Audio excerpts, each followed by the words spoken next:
Boa tarde, Pai do Senhor, irmãos. Estamos aqui mais uma vez. Hoje eu gostaria de compartilhar com vocês um versículo que eu acho que é um dos mais bonitos que está na Bíblia, né? E eu queria meditar o dia de hoje com vocês, né? Está lá em 1 Coríntios, capítulo 2, versículo 9, né? E diz: Todavia, como está escrito, olho nenhum viu, ouvido nenhum ouviu, mente nenhuma imaginou o que Deus preparou para aqueles que o amam. 1 Coríntios, capítulo 2, né? Versículo 9. Então, alguns estudiosos, comentaristas, dizem que esse versículo fala a respeito, e se nós formos analisar no mesmo, ler todo o capítulo em seu contexto, ele realmente fala sobre a sabedoria de Deus que foi revelada através do Evangelho, através de Cristo, né? Então, muitas pessoas tiram esse versículo do contexto e dizem que é apenas a respeito do céu, né? Mas eu creio que eu concordo com os comentaristas, com os estudiosos, mas também concordo com as pessoas que também falam isso, né? Porque se nós formos ver o plano do Evangelho, a salvação, o plano de salvação, inclui não apenas aquilo que Deus fez por nós, o perdão dos nossos pecados. Se Deus fizesse apenas isso, né? Perdoar os nossos pecados, isso seria muito para nós, né? Nós temos que ser gratos a Deus para sempre, né? Mas Deus, em sua graça generosa, em sua sabedoria que confunde o intelecto humano, que Paulo, nesse capítulo de Coríntios, 1 Coríntios, ele combate, né? Porque os coríntios,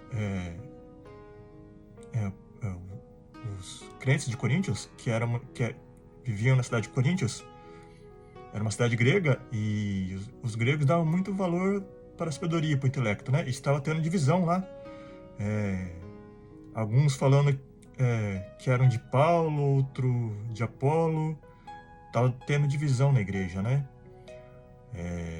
Porque diziam que Apolo ele tinha mais oratória, melhor do que de Paulo, né? Alguns estudiosos falam que Paulo não era muito bom na pregação, né? Mas se nós formos ver na Bíblia, o enredo da Bíblia, toda a história da Bíblia, são essas pessoas que Deus usa, né? Para confundir a nossa sabedoria, né? Foi assim com Moisés, que diz que ele não sabia falar, ficou dando desculpas para ser usado, com Gideão, que também fala que era o menor da tribo dele, mais fraco. E são essas pessoas que Deus escolhe, né? E Paulo combate esse modo de raciocínio humano que os coríntios estão acostumados, que é o pensamento grego, né? De valorizar oratória e intelecto humanos, né? Porque Paulo, no capítulo 1 de Romanos, ele fala que não se envergonha do Evangelho, porque o Evangelho é o poder de Deus para a salvação, né? E ele começa no capítulo 1 de Romanos também falando que o Evangelho é o Evangelho de Deus, né? Então o que Paulo está querendo dizer com isso é que o Evangelho é o plano elaborado por Deus desde as eras que não existia ninguém, não existiam os homens. Então foi elaborado por Deus. Então o Evangelho tem origem em Deus. E por ter origem em Deus, e Deus ser a fonte de toda sabedoria, Ele é a própria sabedoria, e essa sabedoria nos confronta, nos confunde, e não condiz com o nosso modo de raciocinar lógico, de querer ligar os pontos. Não faz sentido, né? Aos nossos olhos, aos olhos dos gregos, dos judeus da época, era loucura. E Paulo está dizendo isso. Essa loucura que vocês chamam é a sabedoria de Deus revelada em Cristo Jesus, né?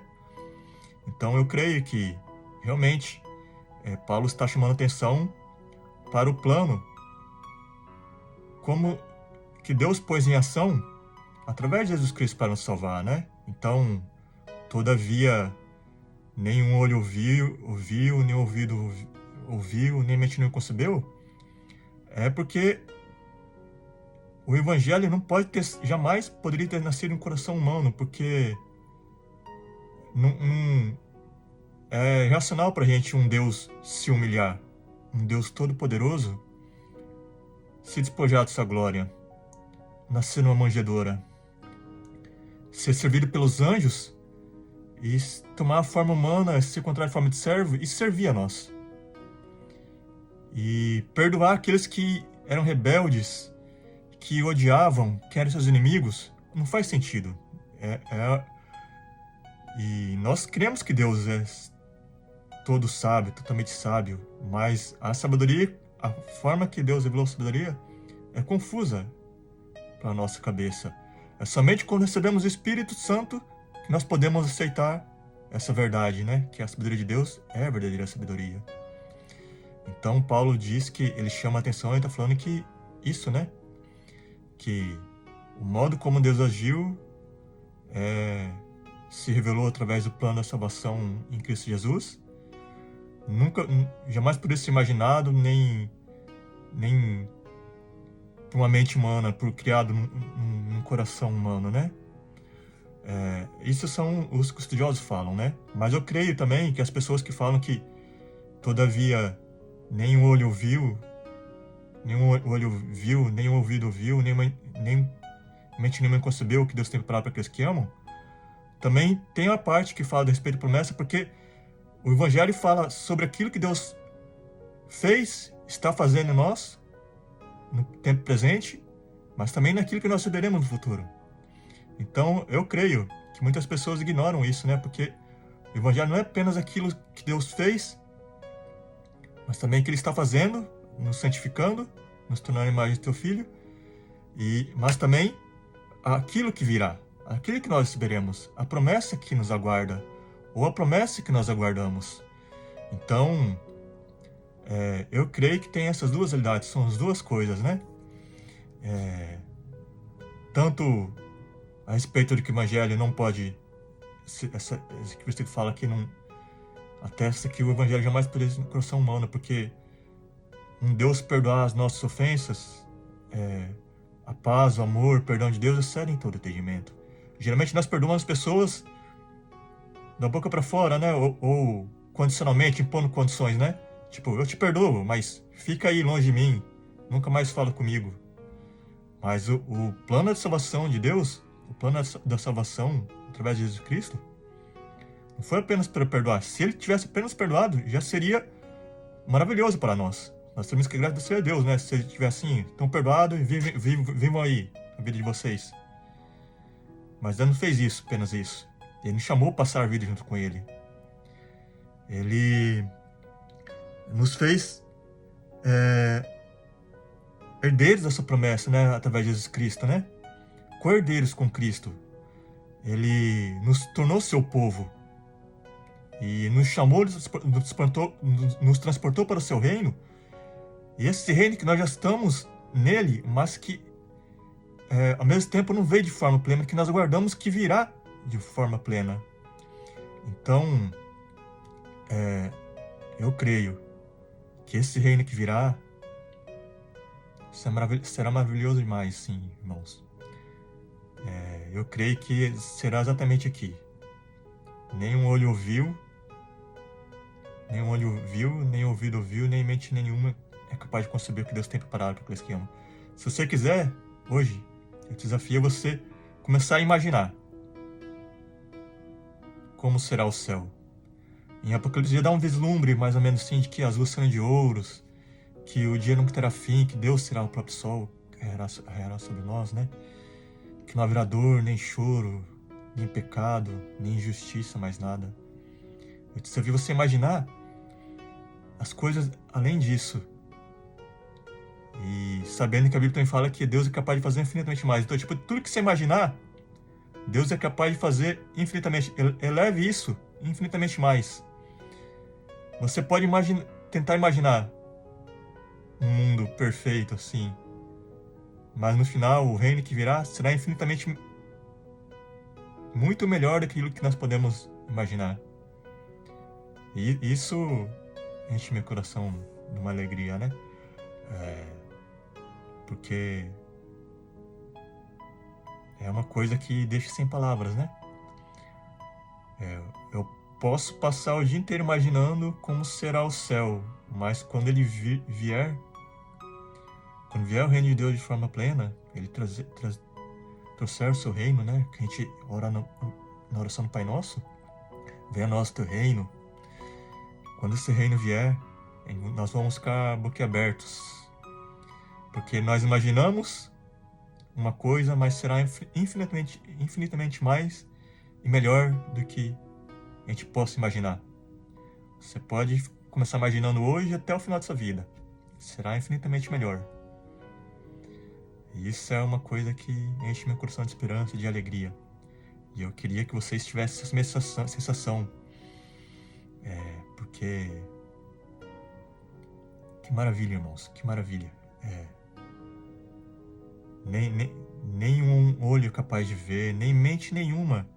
O Steve Jobs, se você juntar o intelecto do Steve Jobs, do Bill Gates, esses grandes homens, Einstein, todos esses gênios, e fundir os cérebros deles, os intelectos deles, assim, nem mesmo, apesar de ser homens extremamente sábios e inteligentes, nem mesmo a mente deles é capaz de conceber aquilo que Deus tem preparado, está preparando para nós, né? E que virá nós um dia tomarmos posse, né? Então, irmãos, é isso. Não é apenas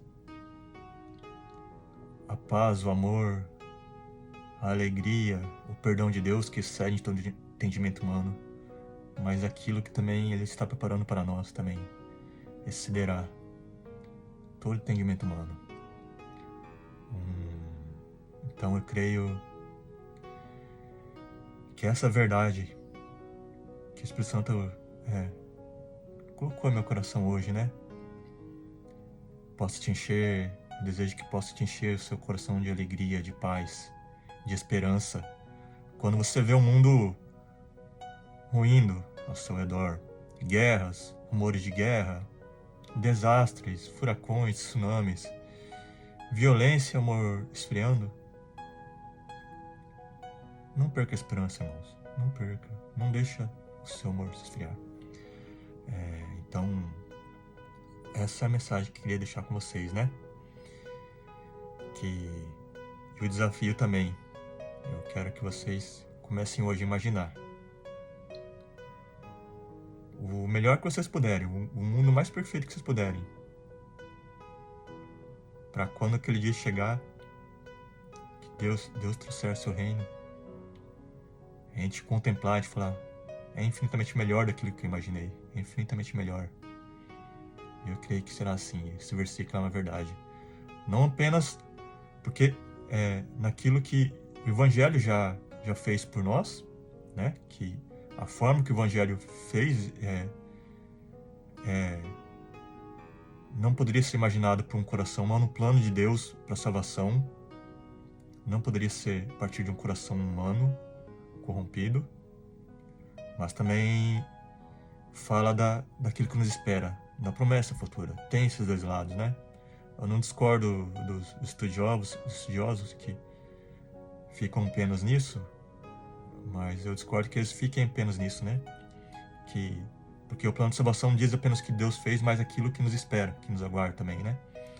Então, irmãos, que essa verdade preencha o coração de vocês de alegria, de esperança, de conforto.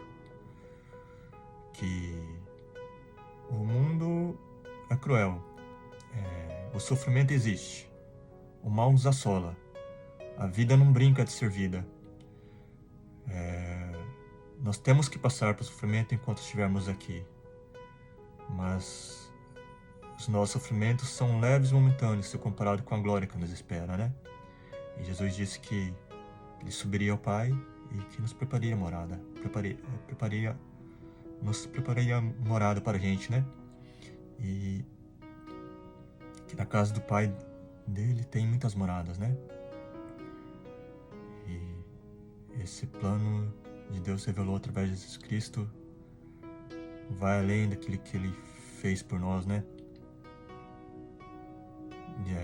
Nos resgatar do pecado, tirar das trevas, levar para o seu reino, nos fazer seu povo, nos dar uma nova identidade de Cristo, nos dar o direito de chamarmos a Deus de Pai, de sermos teus filhos e de sermos cordeiros junto com Cristo de todas as promessas. E nos fez participante da sua natureza divina também, ó, colocando o Espírito Santo em nós, né? Então,